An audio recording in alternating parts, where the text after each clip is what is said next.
अस्सलाम वालेकुम and welcome to जोर का जोड़। नए साल की बहुत बहुत मुबारक हो। Happy new year to all of you and I hope कि आप लोगों का ये जो पिछला साल गुजरा वो अच्छा गुजरा। 2025 आपने अच्छे से खुशी से गुजारा एंड 2026 आप लोगों का और बहुत अच्छा हो, ये 2025 से बेहतर हो।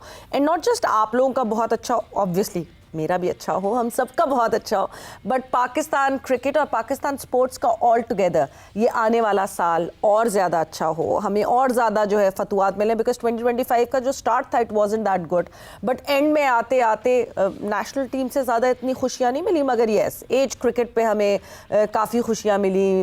अगर मैं शाहीन्स, पाकिस्तान शाहीन्स की बात करूँ तो उसके हवाले से खुशियाँ मिली।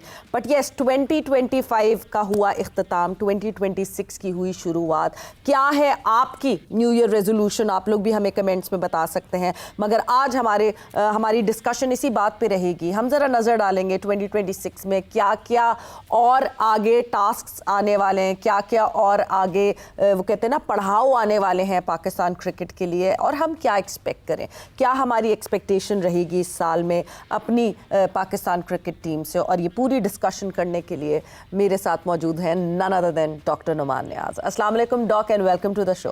वालेकुम अस्सलाम Savera, it's always a pleasure. सबसे पहले तो what is your own personal resolution for this year? Number one, happy new year thank आपको भी और तमाम आपके नाजरीन को भी और एहलियान पाकिस्तान को भी। सेकेंडली मेरा रेजोल्यूशन तो बड़ा सिंपल है। I am not 56 years old, तो I personally feel time has come कि may not have been that much loved, but at least जब हम जाएं तो ये फीलिंग हो कि we live. So I personally feel कि लेगेसी छोड़ना जो है वो अब एक प्रायोरिटी है to concentrate on achieving certain things. Number one.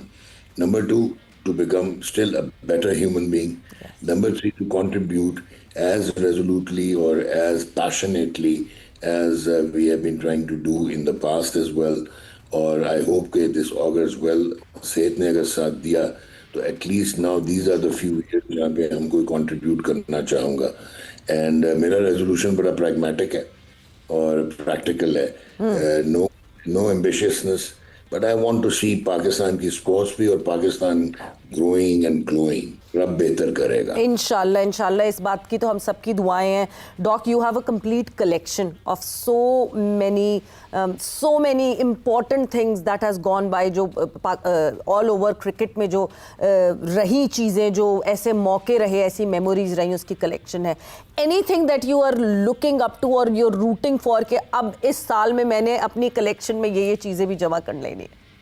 जब मेरी कलेक्शन जा बड़ी तगड़ी रही है, हाँ, there are certain things which I have been missing, और वो ये है कि पाकिस्तान के मेरे पास प्लेयर्स के तो बहुत सारे मेमोरेबिलिया भी है, लेकिन अब आजकल मैं ढूंढ रहा हूँ उनके मैच प्लेड बैट्स। ओके। हाँ, तो अब मैंने ज़रा आसिफ इकबाल, ज़हीर अब्बास, जावेद मियांदाद और इन लोगों को जो है ना अब मैंने चेज करना शुरू कर दिया है। और आई वांट कि by the end of 2026 at least वो 8-10 हमारे बड़े मास्टरली प्लेयर्स रहे हैं उनका मैच प्लेड मेमोरेबिलिया मेरे पास हो। All the best of luck for you कि आप जो है, all the good luck to you कि आप वो जमा कर सकें जो आप टारगेट सेट कर रहे हैं उसके लिए। पाकिस्तान क्रिकेट के लिए आप क्या टारगेट देखते हैं? आपको क्या, अगर मैं आपसे फॉर्मेट टू फॉर्मेट अगर बात करूं तो किस फॉर्मेट में कहां आप पोजीशन देखना चाहते हैं पाकिस्तान क्रिकेट को? सवेरा देखें, बात सुने, सबसे पहले तो हमको इंट्रोस्पेक्शन करनी है और रियलिटी चेक लेना है। नंबर 2 जो इम्पोर्टेंट चीज है ना, मैं पर्सनालिटी से हट के देखता हूँ। अब जैसे इस वक्त जो हमारे इनकम्बेंट चेयरमैन है पाकिस्तान क्रिकेट बोर्ड के, जो कि फेडरल मिनिस्टर फॉर इंटीरियर भी हैं, जनाब मोहसिन नकवी साहब, मैं उनसे बहुत इम्प्रेस होता हूँ आउटसाइड क्रिकेट की जो डोमेन है। ओके। जहाँ पे एडमिनिस्ट्रेटिवली उन्होंने इंटरनेशनली इवन जो बीसीसीआई के साथ मुतक्का लगाना, पाकिस्तान को इक्वल फुटिंग पे कोशिश करना, बहुत बड़ी अचीवमेंट थी कि आप पहले डॉगमेटिकली उनकी बात मान जाते थे, इंडिया आता नहीं था, आप चले जाते थे खेलने। तो ये चीज़ उसके बाद जिस तरह वो ट्रॉफी वाला फियास्को हुआ एशिया कप का, और फिर आईसीसी में भी अपनी आवाज़ बुलंद करना, नोइंग कि वहाँ पे कोई नहीं सुनेगा, तो यहाँ मैं इनसे बहुत इम्प्रेस। लेकिन आई होप कि वो एक चीज़ अब समझने की कोशिश करें वो एक अच्छी चीज कर रहे थे कि he was not interfering like chairman in the past in cricket affairs. Yes, लेकिन क्रिकेट अफेयर्स जिन जहाँ पे आपने ऑटोनॉमी देनी थी जिन लोगों को, फिर वो लोग तगड़े होने चाहिए। अब ऐसे नजर आया कि साइक्लिकली जो रिपीटेड फेलियर्स होते हैं, चाहे वो बहुत बड़े बड़े नाम थे, वो इनकम्बेंट रहते हैं और आपकी क्रिकेट जो है वो कहीं स्टैग्नेट हो गई है। अब सबसे बड़ा मसला ये है कि आप मेरे से सवाल पूछती हैं कि आप पाकिस्तान क्रिकेट को कहाँ देखना चाहते हैं।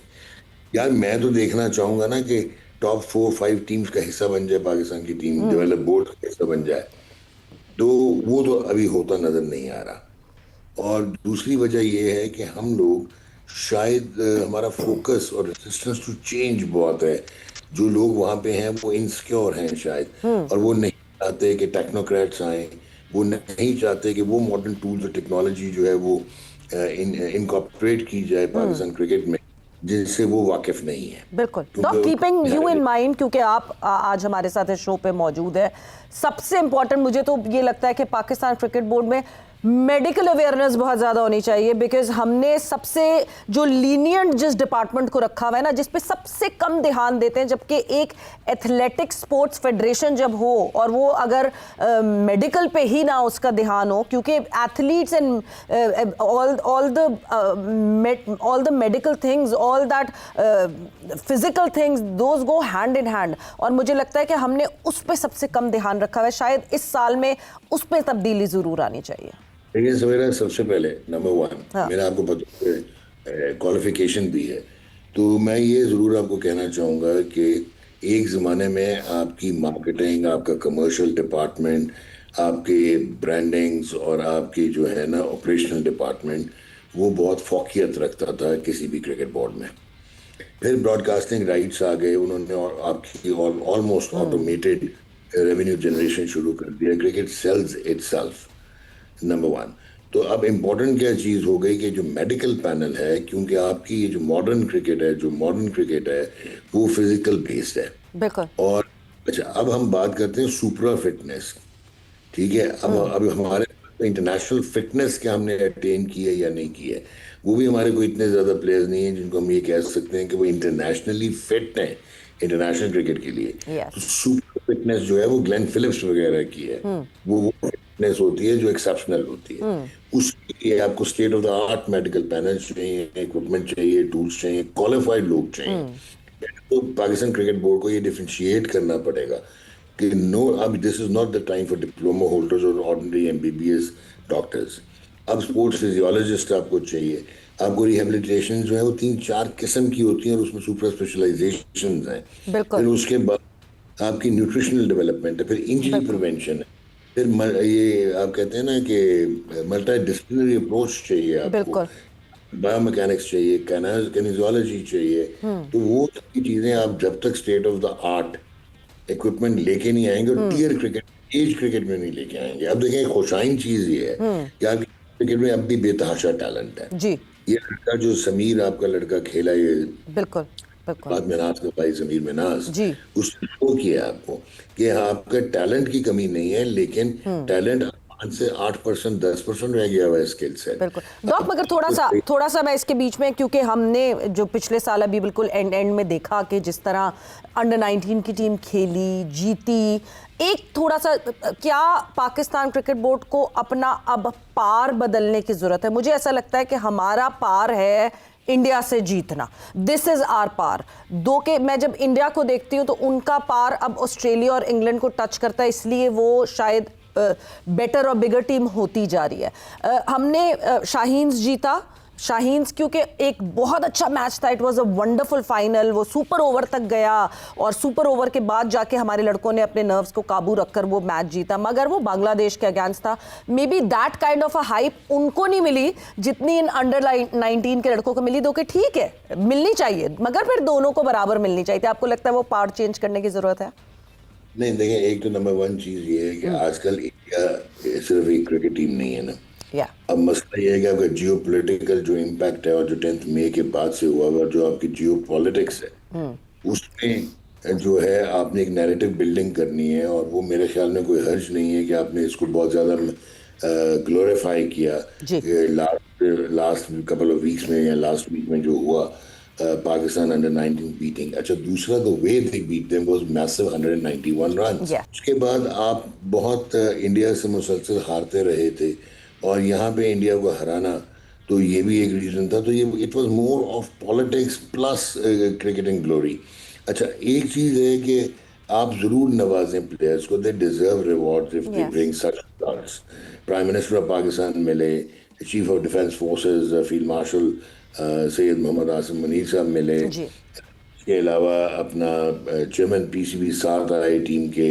लेकिन मेरा एक क्वेश्चन ये है कि आप फाइनेंशियली जब इनको सपोर्ट कर रहे हैं, मेरे ख्याल 5 मिलियन ईच दे दिया था पीसीबी ने और कोई 10 मिलियन ईच अनाउंस कर दिया था प्राइम मिनिस्टर प्राइम मिनिस्टर साहब ने. साहब ने बिल्कुल मैं ये समझता हूँ कि इस एज में ये थोड़ा डबल एज सोर्ड हो सकता है. बिल्कुल आप सीनियर प्रोज हो, उनको जितना मर्जी आप फाइनेंशियली बीफ अप करें, बट इन बच्चों के लिए बहुत बेहतर होता कि जिसना आप 79, 80, 81, 82 में करते थे अपने बेस्ट यंगस्टर्स को अंडर 19 क्रिकेट के.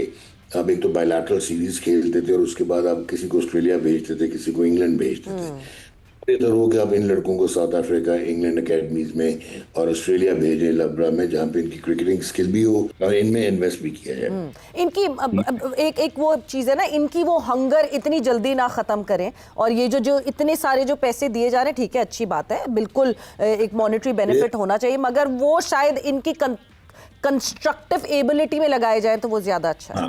अच्छा सेकेंड इम्पोर्टेंट चीज़ ये है कि सीएफ का मिलना, पीएम हाउस में होना, अंडर 19 एशिया कप आप जीते हैं तो ये भी इनको फिनोमिनल मॉड्यूल में एडजस्ट करना है इन बच्चों को बिल्कुल. कि इनकी रियलिटी क्या है और ये कहाँ पे आए. इसी तरह समीर मिन्हास है, उसकी तो शायद जो पॉपुलैरिटी हो गई है, 170+ की 2 इनिंग्स खेली हैं, कि वो तो एक इंटरनेशनल क्रिकेटर डेब्यू करके 100 कर दे, उससे भी ऊपर हो गया. अब इनको मैनेज किसने करना है, ठीक है. बहुत जरूरी. चौथी आप सूर्यवंशी का एटीट्यूड देख लें, that was becoming of a young lead, जो उसका एटीट्यूड था, जितना मर्जी वो टैलेंटेड हो, बिल्कुल. ठीक है. अब last but not the least इस हवाले से मैं ये कहूंगा कि वर्स्ट चीज ये होती है कि जो अंडर 19 के हमारे प्लेयर्स होते हैं, उनमें से 6 ब्रिलियंट होते हैं, वो कहीं ना कहीं गुम जाते हैं. बिल्कुल ऐसे क्योंकि ही आप एज क्रिकेट में एक गैप है. तो जैसे राशिद लतीफ भी कहते हैं और मैं समझता हूँ कि आपको अंडर 23 क्रिकेट शुरू करनी चाहिए ताकि ये लड़के जो अंडर 19 के ग्रेजुएट करके अंडर 23 में हों, फर्स्ट क्लास क्रिकेट में आए, इनके पास प्लेटफॉर्म्स हों ताकि आगे इमेजिनिंग करें ये इन इंटरनेशनल क्रिकेट. बिल्कुल एक प्रॉपर पाथवे इन लड़कों के लिए बनना जरूरी है. बट क्योंकि वक्त का मुकाबला सख्त, आगे आने वाले, यानी अभी हमने ऑलमोस्ट कुछ ही दिन रह गए हैं जिसमें हमने जो है श्रीलंका के अगेंस्ट हमने 3 T20s खेलने हैं, देन हमने ऑस्ट्रेलिया, वापस आना है पाकिस्तान एंड ऑस्ट्रेलिया के अगेंस्ट खेलने, and then the big World Cup, the ICC World Cup. क्या एक्सपेक्ट करें आपको क्या लगता है, what should be expect from our team? एक तो आपकी टीम का बैलेंस तो नहीं है, ठीक है. 4 तो आपके पहले ओपनर्स हैं. प्रॉब्लम ये है कि जो मैं समझता हूँ कि honest to God cricketing acumen में कह रहा हूँ कि मैंने शादाब खान को बॉलिंग करते बैटिंग करते देख लिया अभी ये बिग बैश में. आप उनको कप्तान ना बनाएं, बट आप उसको रिप्लेस करें विद सलमान अली आगा. आप कप्तानी किसी को भी दे दें, but Salman should now sacrifice, तो आपकी टीम का बैलेंस आएगा. वो कैसे? इतने करीब टाइम पर, is this the right time? जी, अगलों ने शुभन गिल को भी वाइस कैप्टनसी से हटा दिया, जिस तरह वो फैनफेयर के साथ आया. वो वाइस कैप्टनसी थी ना, ये तो कैप्टनसी से एकदम से कैप्टन चेंज करना. देखें, अब अगर आप इनको लेके जाते हैं, मुझे आप एक चीज समझाएं. ज्यादा वो है स्टॉप एंड बैंग, उसकी 49% जो है वो डॉट बॉल रेशियो है. उसके साथ है साइम अयूब, चल गया तो चल गया, नहीं चला तो क्या हुआ, हालांकि एक्सेप्शनली टैलेंटेड है, ठीक है. खेलना आपने श्रीलंका में है तो आप ये भी साइम अयूब को भी देखें, श्रीलंका की पिचेस को भी देखें. नंबर 2 बाबर आजम है. I hope he gets back his mojo back, otherwise उनका एक स्टाइल ऑफ प्ले है जहाँ पे वो हिटिंग नहीं कर पाता. 4 में आगा ने आना तो आप ब्लॉक हो गए, ना आपका पावर प्ले में गेम बन पाया, ना आपका मिडल ओवर में स्ट्राइक बन पाया. अब आपने अंडर यूज किया हुआ है मोहम्मद नवाज को, जो कि पक्का प्रॉपर एक्सेप्शनल बैट्समैन है, ठीक है. इसी तरह अगर शदाब टीम में आता है, अगर आप आगा को रखेंगे तो शदाब को रखने के लिए आपको एक स्पिनर कॉम्प्रोमाइज करना पड़ेगा. या आप उस्मान तारिक को हटा देंगे या इब्रार को हटा देंगे. सो बैलेंस खराब कर रहे हैं। फिर आपने रोल डिफाइन नहीं किया हुआ फहीम अशरफ का। ये तो हो गया एक पार्ट। अगर आप थोड़ा अच्छा, अब जो फखर जमान है उसका स्टैटिस्टिकली उठा के देखें तो एक्सेप्शनल T20 रिकॉर्ड है, चेजिंग में भी 150 का स्ट्राइक रेट है एट नंबर 4। ठीक है। अब अगर आप इनको अपने प्रॉपर स्लॉट्स नहीं देंगे तो इंटरनेशनल क्रिकेट में तो एक स्लॉट से हटने से आपकी परफॉर्मेंस पे प्रिकेरियस इफेक्ट्स हो सकते हैं। बिल्कुल। तो मैं ये समझता हूँ कि एक तो ये इम्पोर्टेंट बात है। दूसरा ये है कि Pakistan stands a chance, bowling हमारी ठीक ठाक है, प्लस आपके स्पिनर्स बहुत आला हैं। अगर आप कॉम्प्रोमाइज नहीं करेंगे, हाँ अगर आप इकबाल को भी खिलाएंगे, उस्मान को कंसिडर करेंगे, उसका रीज़न ये है कि श्रीलंका में आपने खेलना है। जी। फिर मैचेस आपने ये देखने हैं कि बारिश हो गई तो आपके क्या ये डकवर्थ में लुइस में आपकी क्या अप्रोच होगी। तो सारे फैक्टर्स को अगर आप देखें तो मैं समझता हूँ कि वीकेस्ट लिंक सलमान अली आ गया है and he should not be part of the team. लेकिन क्योंकि आप मेरे से ज्यादा आजकल obviously you are part of it, तो आप सही कह रही हो कि इतना शायद दम नहीं होगा किसी में कि इतने क्लोज आके आगा को।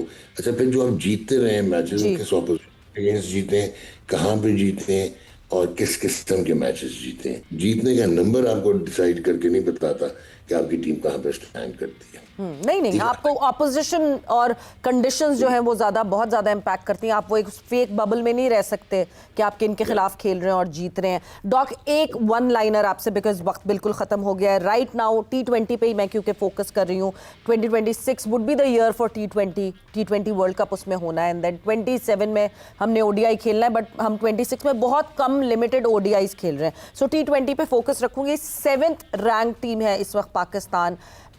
एंड ऑफ द ईयर यानी अब 2026 जब पूरा गुजर जाएगा और उसके इख्तिताम पर, बिकॉज हम सबसे ज्यादा फिर से T20s खेलेंगे इस साल में, where do you see Pakistan team? अगर आपने प्रायोरिटीज अपनी जो है वो ठीक ना की हाँ और इंट्रोस्पेक्शन असेसमेंट ना की तो यहीं पे होगी टीम या इससे थोड़ा सा नीचे होगी। ठीक है। सो यानी प्रायोरिटीज सही करनी पड़ेंगी, अपने डिसीजंस को अपटाइट करना पड़ेगा, और यू टर्न फिर ऐसे ना डिसीजंस ले जिस पे आपको बार बार यू टर्न लेने पड़े। तो यस डॉक, थैंक यू, बहुत बहुत शुक्रिया आपके टाइम का, and thanks a lot. And साल शुरू हो गया है, आप लोगों ने भी आई होप न्यू ईयर बड़े अच्छे से मनाई हो, एंड आई होप कि आप लोगों का ये साल बहुत अच्छा गुजरे, and we will all hope for the love of Pakistan cricket and for the love of Pakistan sports के हमें इस साल में बहुत सारी फतुआत देखने को मिले। बट इसी के साथ जोर का जोड़ का वक्त खत्म हो गया है। Savera Pasha signing off. Take care, bye bye, अल्लाह हाफिज।